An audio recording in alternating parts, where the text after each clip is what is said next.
guys spending money? We tried. Money. Yeah, we tried. We were gonna try to interview, but they didn't let us. We got stopped, but we got shredded money.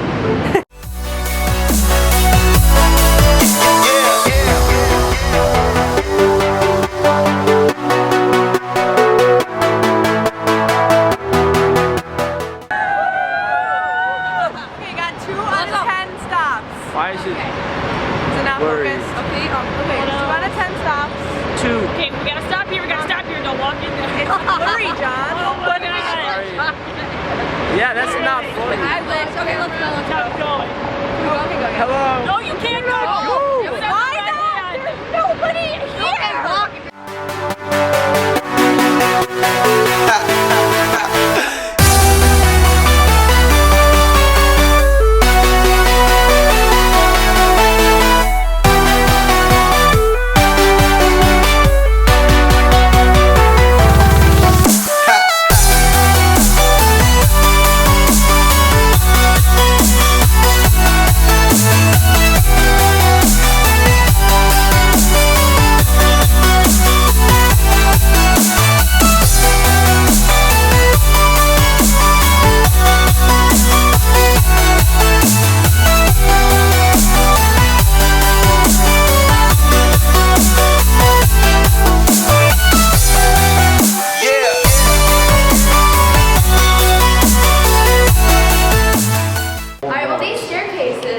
Are the first decorative use of aluminum in building construction and the first structural use of aluminum in construction.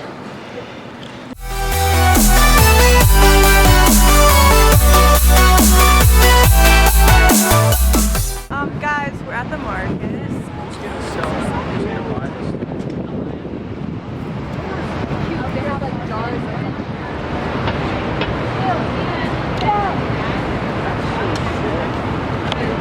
Is it good? Yeah. This looks good as well. I'm John. Nice to meet you. Pleasure. We're on a field trip right now, and we were just wondering if we could ask you a few questions. Sure. So we were just wondering how long you live in Chicago. I actually live in Michigan. Oh, you do? There we go. Michigan. Farmers market. Yeah, you got to get out of the city in order to grow a lot of food. So yeah, we live literally right across the lake. Okay. How long have you been selling stuff here? 40 years. 40 years? The family has not myself. I see. But yeah, the family. What's the best and worst thing? Market. So yeah, what's the best thing about selling in the city? Just the demographics, you know, the county that we live in, Michigan, there's probably as many people in one block in the city that work here as opposed to live in our entire county. So it's just having different volumes of people that come through here. Are there any bad things? Yeah, a lot of you know, with that many people comes a lot more bad people. So you kind of got to watch your back. You're here, you're handling some cash, you know, so things can't have a tendency to fuck off.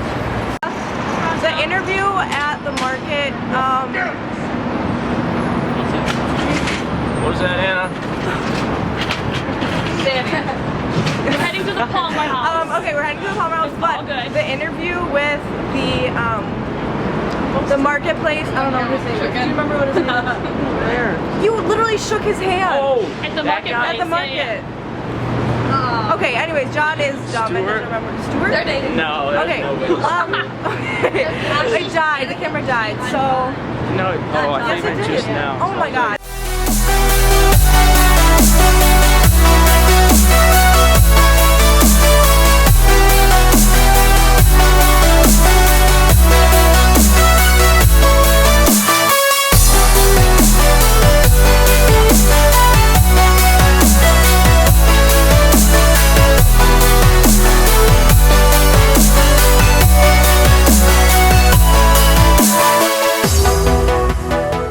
Of how your building and your firm and your whole situation has impacted Chicago.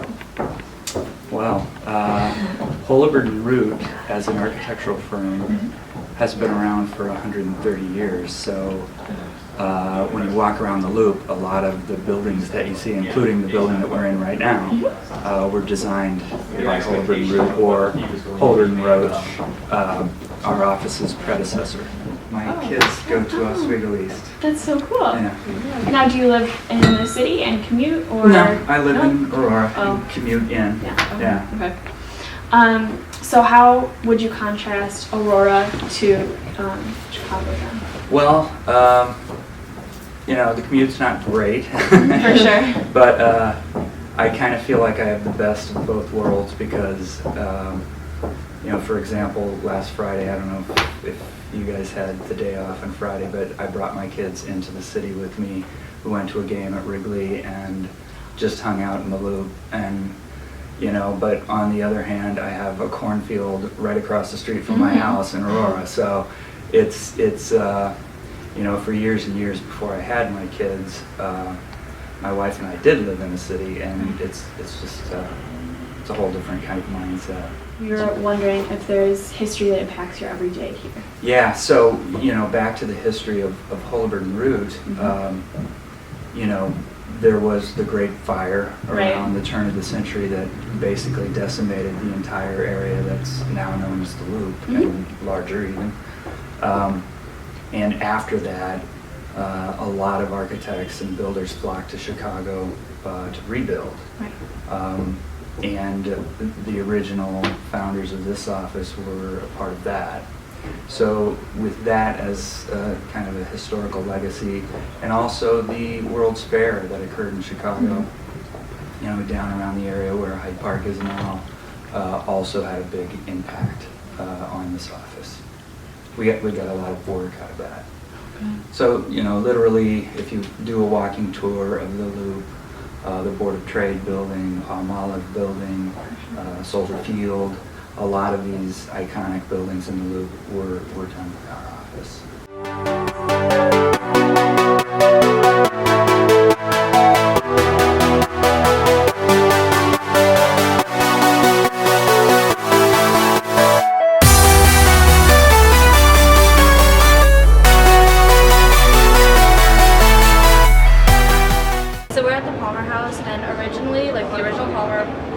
Was a wedding gift. Yeah. A wedding gift to his wife, but then when it first opened in 1871, 13 days later it was destroyed by the Great Chicago Fire. So right after that he ended up getting a $1.7 million loan, which is considered to be the biggest loan at the time for an individual, and he built one of the most fancy hotels worldwide after Chicago was burnt down. We're at the Palmer House on the top floor.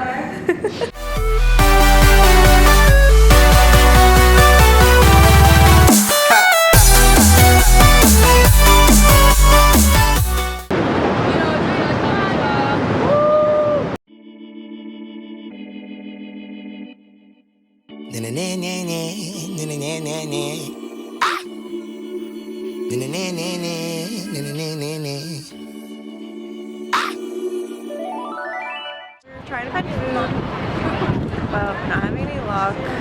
John wants to stay in the sun, so it's supposed to be really bright. Okay, wait, hold on. Bohemian House? Oh, that's expensive. Yeah, no. Hey, Delilah. Okay, well, ready?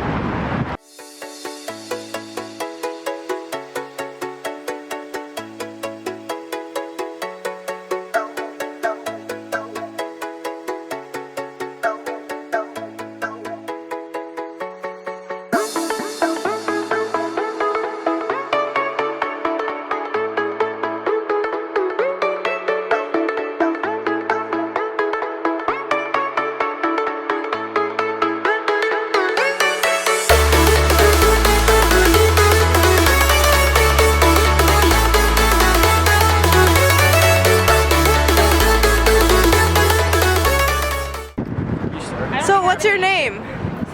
Andre. Hi. How are you? John, nice to meet you. Yeah, I'm Anna. Nice to meet you. So, what's the hardest part about being homeless in the city of Chicago? Well, that everybody's story is different. And it's not like, you know, I had a hard time, you know, from the time I was born, you know. I was adopted and stayed in foster homes and also got abused, you know, by the parents that adopted me. Yeah. And also, I mean, I look at it like that some people just don't know what are you going through. They always assume, you know? Yeah. It's always assuming that you know, just doing this or you're doing the drugs or whatever.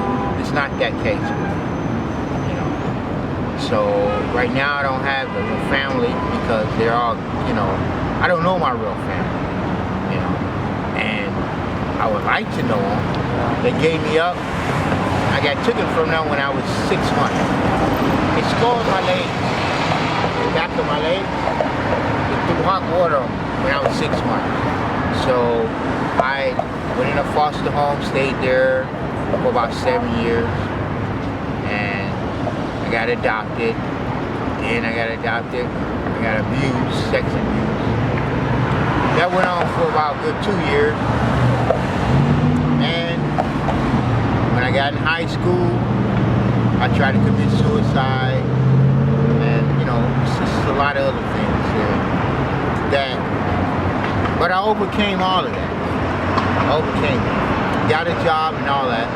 And the job that I had, they moved out of Chicago. It was called the Brox. You know, heard of Brox Candy? Yeah. Yeah. So I had that job for about a good 10 years. And lost that. And I've been still looking for work, like UPS and stuff like that. But I don't give up, because I know the man upstairs got me, you know? Exactly. And I want you to know that prayer does work. Prayer works. And that's all I came to be.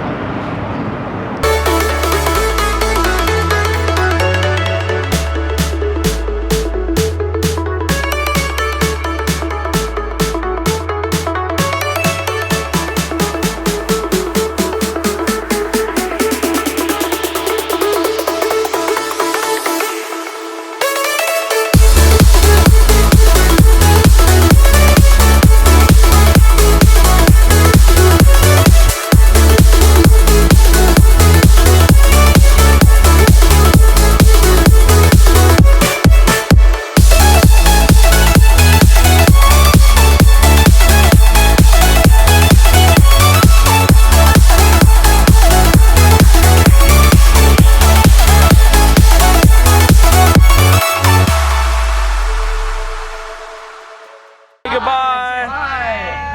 Check out my unboxing video.